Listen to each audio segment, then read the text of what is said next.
So guys, जैसा कि हमने पिछले एपिसोड में देखा कि जुगैंग ने लुयांग को एक अटैक में दूर कर दिया था, जिससे लुयांग की हालत काफी खराब हो गई थी। पर फिर भी वो फाइट करने की कोशिश कर रहा था, मगर वानिंग ने लुयांग को एक फॉर्मेशन में सील कर दिया था। वानिंग जुगैंग को मारने की कोशिश कर रही थी, तो जुगैंग ने अपने डिवाइन व्हील को सेक्रीफाइस करके वानिंग पर अटैक कर दिया था। पर वानिंग ने आसानी से उसके अटैक को फेल कर दिया और जुगैंग को मार दिया था। वानिंग ने 10 डिवाइन सोर्स ले ली थी और लुयांग को 10 सोर्ड मास्टर्स के पास भेज दिया था। वानिंग वहां गई थी और सबको मारने की बात कर रही थी। 10 सोर्ड मास्टर्स ने लुयांग की सोर्ड की मदद से एक फॉर्मेशन को एक्टिवेट कर लिया था और एक जायंट सोर्ड से उस पर अटैक कर दिया था, मगर वानिंग ने आसानी से उसे डिस्ट्रॉय कर दिया। लुयांग ने फेंगबी के पेंडेंट से वानिंग का ध्यान भटका दिया था और एक पोर्टल की मदद से वहां से भाग गया था। फिर अब हम मास्टर जिंगमू को देखते हैं। वो जोर जोर से हंसने लगते हैं और वानिंग से कहते हैं कि अभी जो पोर्टल यहाँ ओपन हुआ था, यहाँ तक हमें भी नहीं पता है कि वो कहाँ जाकर ओपन होता है। अब तुम लुयांग को कभी नहीं ढूंढ पाओगी। इससे वानिंग को बहुत गुस्सा आता है। वो कहती है कि अगर ऐसी बात है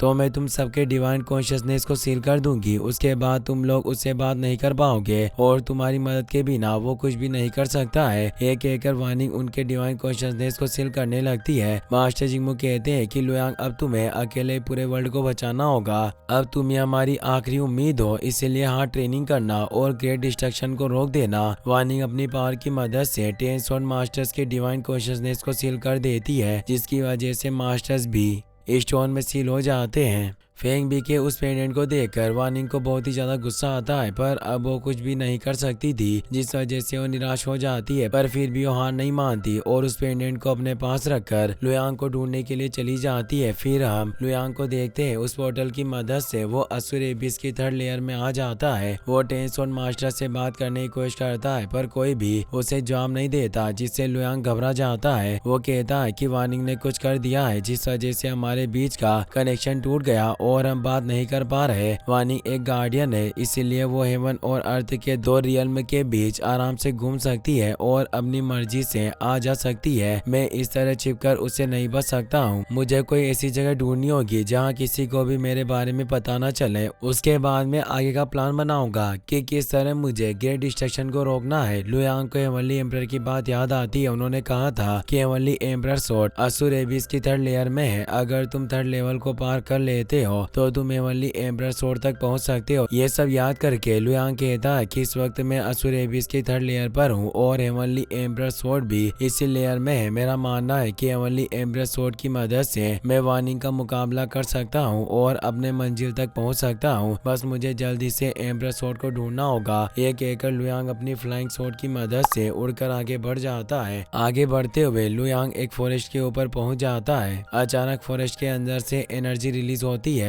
जिसकी वजह से लुयांग का बैलेंस बिगड़ जाता है और उस फॉरेस्ट में गिर जाता है। वहाँ एक एल्डर लेडी छिपकर कहती है कि यह जगह 3 रियल्म में डेड जोन है। अगर तुम मरना नहीं चाहते हो तो बेहतर होगा कि जल्दी यहाँ से चले जाओ। कुछ ट्री लुयांग के पास आकर रुक जाते हैं, जिससे लुयांग घबरा जाता है। वो अपनी इमोर्टल सोर्ड को एक्टिवेट कर लेता है और सोर्ड स्लेश से एक ट्री पर अटैक करता है, पर इससे ट्री को कुछ भी नहीं होता और लुयांग का अटैक फेल हो जाता है। वो एल्डर लेडी वहाँ एक पॉन्ड के पास आ जाती है। उनका नाम डुआन लियाओ था, जो कि असुर एबिस की गार्डियन थी। वो कहती है कि तुम एक कमजोर हेवनली गॉड हो और डिस्ट्रक्शन स्पीड के खिलाफ कदम उठाने की कोशिश कर रहे हो। ये बहुत अफसोस की बात है। लुयांग भी उस पॉन्ड के पास आ जाता है। वो अपने 2 क्लोन्स को एक्टिवेट कर लेता है। उनकी मदद से अपने शॉर्ट फॉर्मेशन को एक्टिवेट करने लगता है, लेकिन जुगैंग के फाइट करने की वजह से लुयांग काफी घायल हो गया था। वो अभी तक ठीक नहीं हुआ था और अपने क्लोन को एक्टिवेट करने की वजह से उसके मुंह से ब्लड आने लगता है और उसकी हालत खराब हो जाती है, जिसकी वजह से एक क्लोन डीएक्टिवेट हो जाता है। ये देखकर लुयांग सोचता है कि अब मेरे पास यहाँ से भागने का वक्त भी नहीं है। बेहतर होगा कि मैं अपनी पूरी पावर से इससे फाइट करूँ। ये सोचकर वो अपनी यिन यांग सोर्ड फॉर्मेशन से डुआन पर अटैक कर देता है,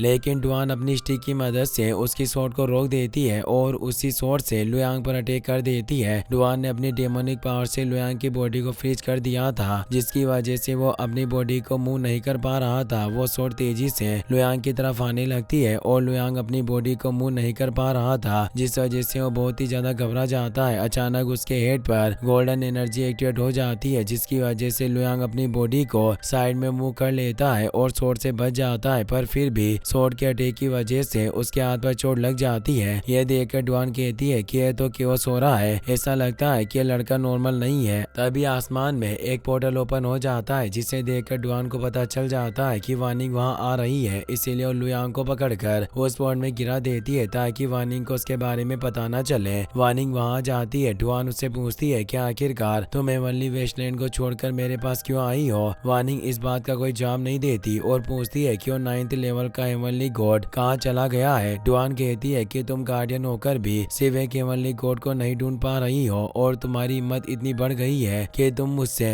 पूछने के लिए यहाँ आ गई। वानिंग कहती है कि ऐसा फालतू की बातें मत करो, वो हेवनली गॉड हमारे बारे में जानता है, हमें कुछ भी करके उसे पकड़ना होगा वरना वो हमारे लिए मुसीबत खड़ी कर देगा। डुआन कहती है कि ये सब तुम्हारी प्रॉब्लम है, मुझे इससे कोई लेना देना नहीं है, इसलिए मुझे परेशान मत करो। यह कहकर डुआन वहाँ से जाने लगती है। वानिंग उसे कहती है कि तुम्हें 10 स्वॉर्ड मास्टर्स पर ध्यान रखने का काम दिया था, पर फिर भी तुम्हें उन्हें अपना वंशज चुनने से नहीं रोक पाई और उन्होंने सील तोड़कर उससे कनेक्शन भी बना लिया था। अगर मैं वक्त रहते उन्हें नहीं रोकती तो फ्यूचर में हमें बहुत ही बड़े डिजास्टर का सामना करना पड़ता और अभी भी पूरी मुसीबत खत्म नहीं हुई है। हमें उस हेवनली गॉड को ढूंढना होगा वरना हमारे लिए परेशानी बन जाएगा। डुआन कहती है कि तुमने वक्त रहते सारी चीजों को संभाल लिया, इसके लिए तुम्हारा शुक्रिया, पर अब तुम्हें परेशान होने की जरूरत नहीं है, मैं सब संभाल लूंगी। जब मुझे वो हेवनली गॉड मिल जाएगा मैं उसे इतना टॉर्चर करूंगी कि वो मारा जाएगा। ये सुनकर वानिंग घबरा जाती है। वो कहती है कि तुम्हें उसे मारने की जरूरत नहीं है, तुम बस मुझे उसके बारे में बता दो, मैं खुद उसे संभाल लूंगी। उसके बाद मैं 10 स्वॉर्ड मास्टर्स के बारे में किसी को भी नहीं बताऊंगी। यह सुनकर डुआन हंसने लगती है। वो कहती है कि तुम्हें उस लड़के की इतनी फिक्र हो रही है, कहीं ऐसा तो नहीं है कि तुम उससे प्यार करने लगी हो जिस वजह से उसे मारना नहीं चाहती। इससे वानिंग गुस्सा हो जाती है। वो कहती है कि आखिरकार तुम ये सब क्या बकवास कर रही हो, मैं उसे रोकने के लिए ये सब कर रही हूँ।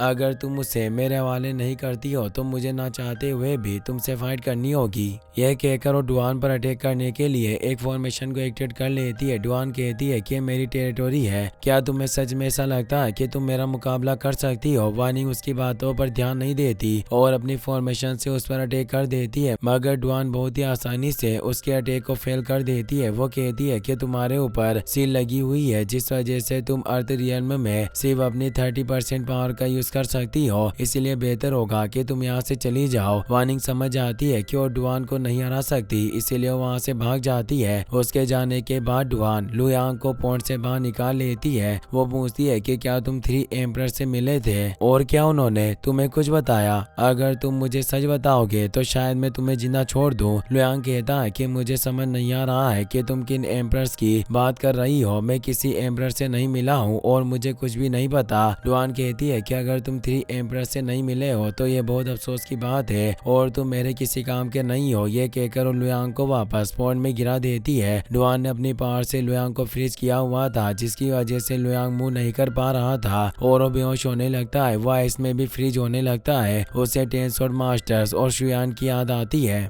जिन्हें याद करके वो सोचता है कि अभी मुझे बहुत सारे काम पूरे करने हैं और मेरे साथी मेरा इंतजार कर रहे हैं, मैं ऐसी जगह पर नहीं मर सकता हूँ। तभी लुयांग के fire element immortal sword activate हो जाती है, जिसकी वजह से आइस डिस्ट्रॉय हो जाती है और लुयांग उससे बाहर निकल जाता है। तभी वाटर एलिमेंट इमोर्टल स्वॉर्ड भी एक्टिवेट हो जाती है, जिससे लुयांग समझ जाता है कि मेरी बॉडी के अंदर की एनर्जी की वजह से यह सब हो रहा है, इसकी मदद से मैं यहाँ से बाहर निकल सकता हूँ। लुयांग अपनी वाटर एंड फायर स्वॉर्ड को लेकर वहाँ से जाने लगता है, पर उस पर अटैक हो जाता है। लुयांग एक शील्ड बनाकर उसे रोकने की कोशिश करता है, पर उसे नहीं रोक पाता और दूर हो जाता है। लुयांग कहता है कि पहले मुझे इस जगह की आदत डालनी होगी, तभी मैं यहाँ से बाहर निकल पाऊंगा। ये कहकर वो अपने 5 एलिमेंट इमोर्टल स्वॉर्ड्स को एक्टिवेट कर लेता है और बैठकर कल्टिवेशन करने लगता है। डुआन ये सब देख रही थी। वो कहती है कि यह लड़का सच में बहुत ही ज्यादा टैलेंटेड है और 3 एम्परर्स ने इसे चूज करके एकदम सही फैसला लिया। इसने इतनी जल्दी स्प्रिंग डिस्ट्रक्शन को समझ लिया। अब मैं जानना चाहती हूँ कि आखिरकार 3 एम्परर्स ने